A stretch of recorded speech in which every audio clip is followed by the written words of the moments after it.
In the heart of the Australian outback, a long way away from human habitation, lies a huge, soaring monolith that has become one of the most iconic landmarks in the world.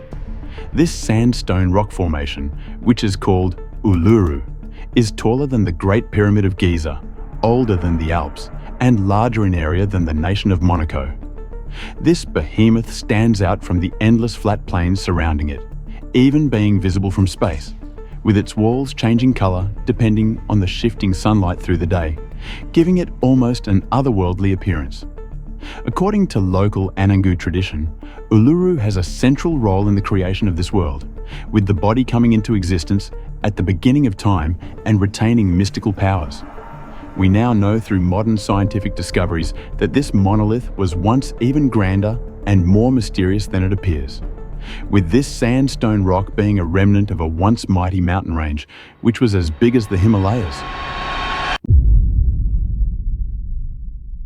While Australia is one of the biggest countries in the world, one immediately notices something strange when looking at the nation's population density map. Around 95% of the country is empty, with populations concentrated mainly on the east and west coasts. So why does no one live in the middle of the country?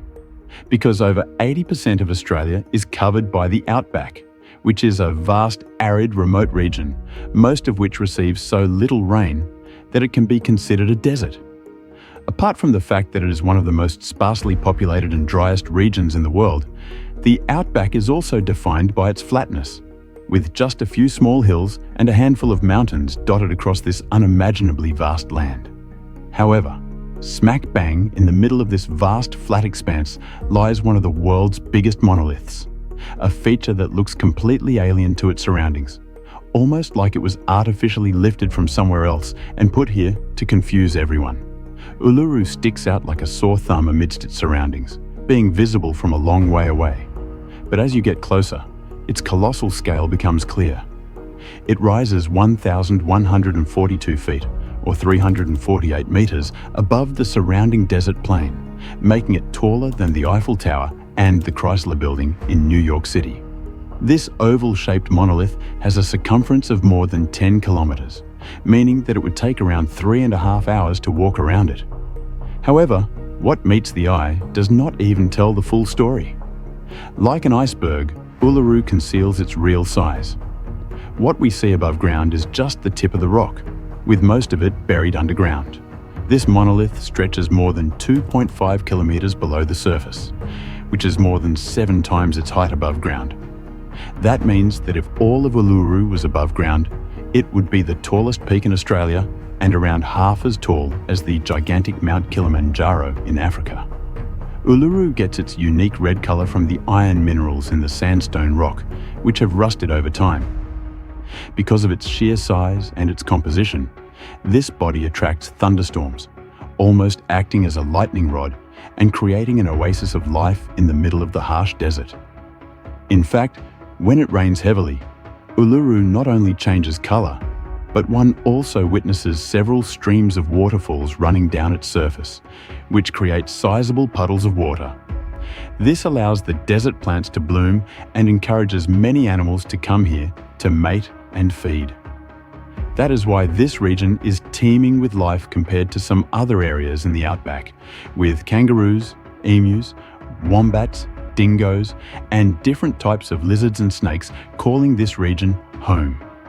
Uluru's scale and its life-giving properties are the reason why it has had a special significance in Indigenous Australian culture for thousands of years, with many considering it a sacred site. However, modern science has now lifted the veil on this rock's formation, and it turns out this body was once part of one of the grandest and largest mountain ranges in the world. The origins of Uluru date back more than 500 million years to around the same time that the Australian continent was formed. The Earth looked very different at the time, with most of the land masses being concentrated in the southern hemisphere. The Petermann Ranges, which is a 320-kilometre range that runs through central Australia, was much larger than it is today, being comparable in size to the Himalayas. It rose out of a vast, shallow inland sea which covered central Australia. But without any plant cover, these ranges eroded over tens of millions of years. The Arco sandstone that eroded was dumped at the bottom of the mountain range, and when the sea receded around 300 million years ago, it left behind the sandstone monolith that we see today. That means that Uluru has existed in its present form in the heart of Australia for 300 million years, and has watched on with its serene gaze as the planet went through huge changes, including the birth and the destruction of dinosaurs, countless ice ages, the breakup of Pangaea, various mass extinction events, the rise of the mammals, and of course, the birth of mankind. Uluru would bear witness to many species of now extinct megafauna, which ran amok in prehistoric Australia, including Megalania, a giant 8-foot-long lizard that weighed around 300 kilograms. Thylacoleo, a large marsupial lion, which was an apex predator in this region, and Ganyornis, a 6.5-foot-tall flightless bird. Perhaps some of these creatures might have even climbed this ancient rock and nested here. Then, around 50,000 years ago, humans migrating out of Africa reached the Australian shores for the first time. Eventually, a small tribe descended from that original group would venture deep into the desert and become the first people to lay their eyes on Uluru. One cannot even imagine the awe that was felt by the first humans who caught a glimpse of this ancient rock soaring up from its surroundings. They would have been spellbound as the rock changed its color through the day and glowed during sunrise and sunset. They may have been mesmerized by its tendency to attract thunderclouds and the richness of life surrounding it. Unsurprisingly, this rock became a central part of the Aboriginal Australian culture for many millennia, with the Anangu people having lived in this region for tens of thousands of years.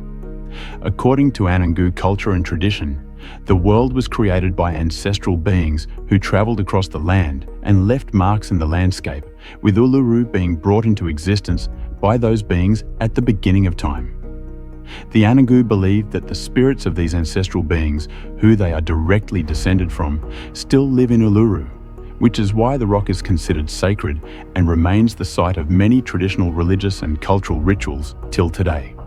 But not all of Uluru was created at once, according to the Anangu, who have different tales detailing each part of its creation, such as the tale of Lungkata, a blue-tongued lizard which camped in a cave high on the western face of the rock, from where he hunted emu.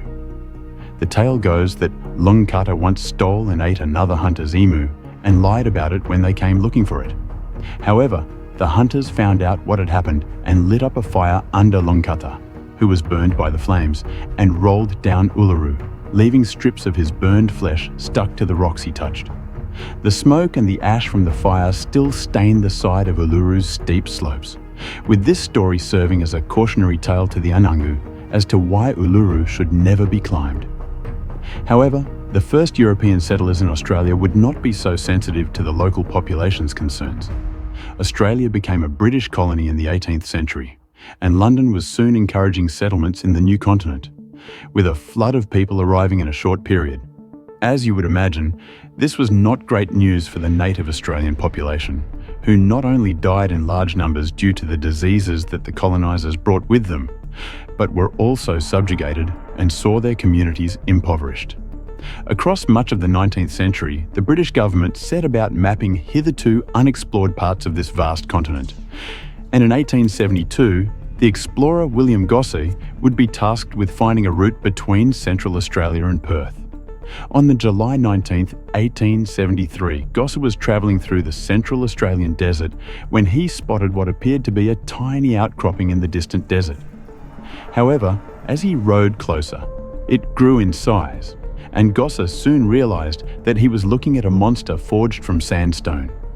Gosse became the first European in history to catch a glimpse of Uluru, and he promptly named it Ayers Rock after Sir Henry Ayers, the Chief Secretary of South Australia at the time.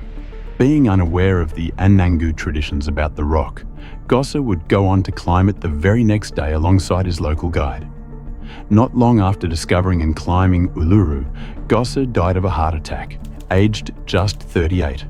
It would be fanciful to suggest that his death had anything to do with the legend of Lungkata, as it was not uncommon for men to die in their 30s in the 19th century, but this story further adds to the mystery of this ancient rock.